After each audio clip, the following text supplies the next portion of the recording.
وہ ہم نہیں کر سکے، ہمارے بچے نہیں کر سکے۔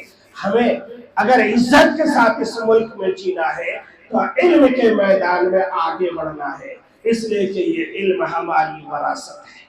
میرے آقا صلی اللہ علیہ وسلم کے دنیا میں آنے سے پہلے علم کی کوئی فضیلت نہیں تھی، علم میرے آقا صلی اللہ علیہ وسلم کے قدموں کی برکت سے ملی ہے۔ اس لیے میرے یارو، آپ سے میری گزارش ہے، اپنے اپنے محلے میں بچوں کو دیکھیں، جو بچے پڑھنے والے ہیں، ان کے باپ اگر کمزور ہیں آپ ان کی مدد کریں، ان بچوں کو ان کورسز میں آگے پڑھانے کی کوشش کریں، اپنے بچوں کو اعلیٰ تعلیم دلائیں، ڈاکٹر، انجینئر، ایسے IAS IPS اور KS ایسا بنائیں گے تو ہماری حفاظت ہوگی۔ آج پولیس اسٹیشن میں جائیے، رپورٹ لکھنے والا ہمارا نہیں، کارپوریشن آفس میں جائیے، وہاں پروگرام بنانے والا ہمارا آدمی نہیں۔ کیوں؟ اس لیے کہ ہم نے اپنے بچوں کو پڑھایا نہیں۔ بچوں کو پڑھائیے، چھوٹی چھوٹی نوکریوں میں گورنمنٹ کی جو جابز ہوتے ہیں وہ بہت اہم کام کرتا ہے۔ ایک مسلمان اگر گھس جائے، میں سمجھتا ہوں پورے علاقے کے لیے وہ نمائندہ بن جاتا ہے۔ کیوں؟ اس لیے کہ مسلمان رشوت نہیں کھاتا، مسلمان ظلم نہیں کرتا، مسلمان دھوکہ نہیں دیتا، وہ یہ جانتا ہے یہ CCTV نہیں بلکہ میرا رب مجھے دیکھ رہا ہے۔ CCTV کا بٹن آف کر سکتے ہیں، رب کا بٹن آف نہیں کر سکتے۔ مسلمان ہر میدان میں آگے آنا چاہیے۔ اللہ تبارک و تعالی ہمیں علم کے میدان میں بھی آگے بڑھنے کی توفیق عطا فرمائے۔ آمین و آخر دعوانا الحمدللہ۔